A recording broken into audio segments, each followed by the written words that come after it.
So இப்போ வந்து நம்ம ரெண்டரிங் எலமெண்ட்ஸ் ஸோ ரியாக்ட்ல எப்படி ஒரு எலமெண்ட்டை ரெண்டர் பண்ணுறதுங்கிறத பற்றி பார்ப்போம்.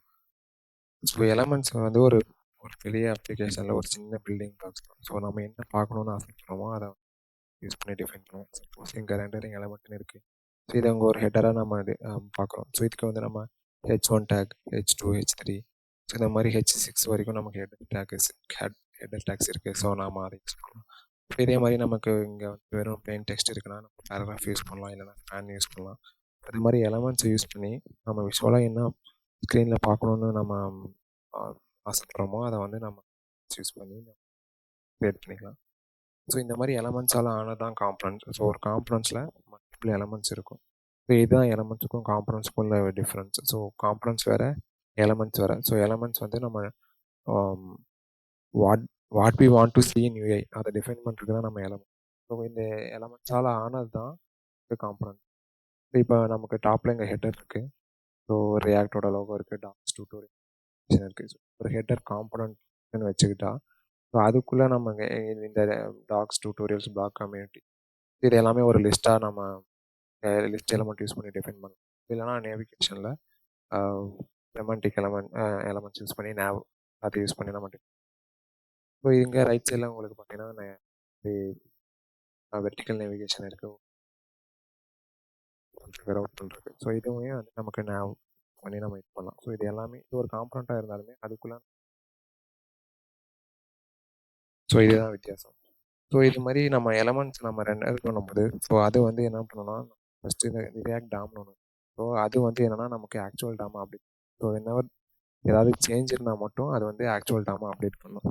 ஸோ நம்ம ரியாக்ட் யூஸ் பண்ணி ஒரு அப்ளிகேஷன் க்ரியேட் பண்ணுறோம்னா அதுக்கு வந்து சிங்கிள் டாம் நோட் மட்டும்தான் இருக்கும்.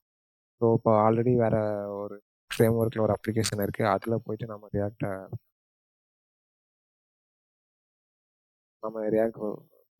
ஃப்ரம் த ஸ்க்ராட்ச்லேருந்து அப்ளிகேஷன் டெவலப் பண்ணுறோம், ரியாக்ட் யூஸ் பண்ணி தான் பண்ணுறோன்னா நமக்கு வந்து ஒரே ஒரு சிங்கிள் நோடு தான் ரூட் நோடு. ஸோ நான் ஃபஸ்ட்டு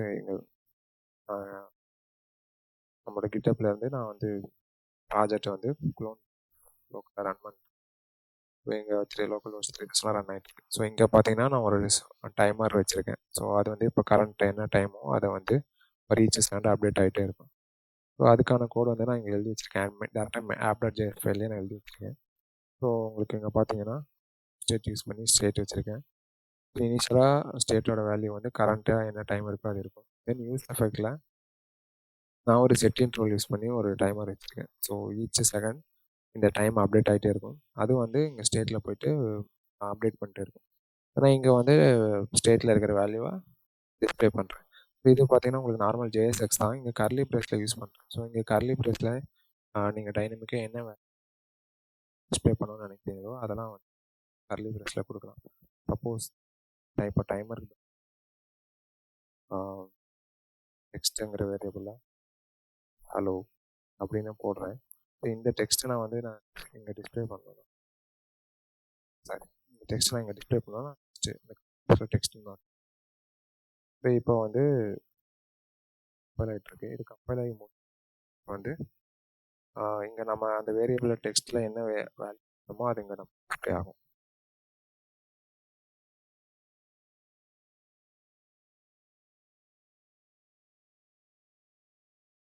ஸோ இப்போ கம்பைல் ஆயிடுச்சு. ஸோ இங்கே பார்த்தீங்கன்னா உங்களுக்கு ப்ளீஸ் ஹெலோ. இப்போ நான் அதை ரிவர்ட் பண்ணிக்கிறேன். மெயினாக இங்கே டைமர் நான் வச்சதுக்கு காரணம் ஸோ நான் இப்போ ரிவர்ட் பண்ணிக்கிறேன். ஸோ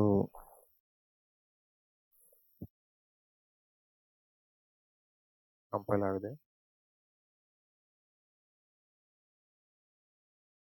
ஸோ கம்பைல் ஆகி முடிஞ்சிடுச்சு. உங்களுக்கு பார்த்தீங்கன்னா ஆட்டோமேட்டிக்காக செகண்ட்ஸ் அப்டேட் ஆகிட்டே இருக்குது.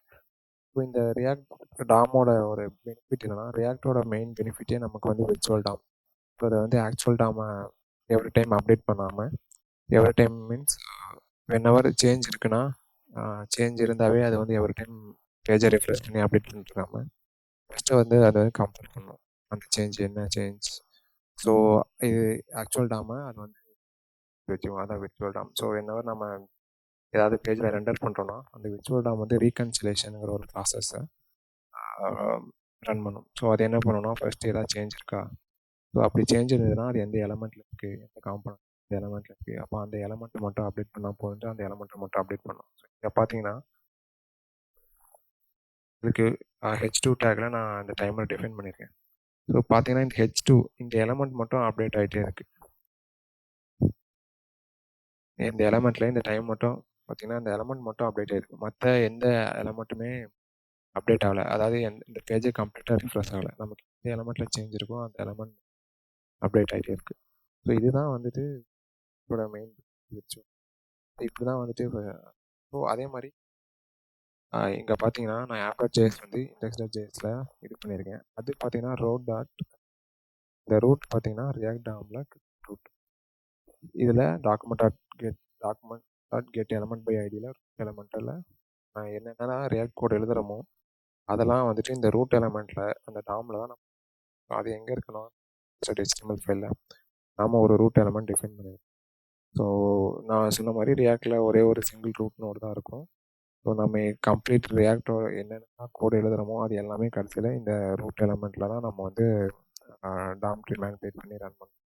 நீங்கள் இந்த ரூட்னு தான் கொடுக்கணும். நீங்கள் கொடுக்கும்போது இங்கே இண்டெக்ஸ்.jsலையும் இங்கே ரூட்டுங்கிறது வந்து பர்டிகுலராக இதுதான் மெயின் ரூட் நோட், அதனால அங்கே ரூட் வச்சு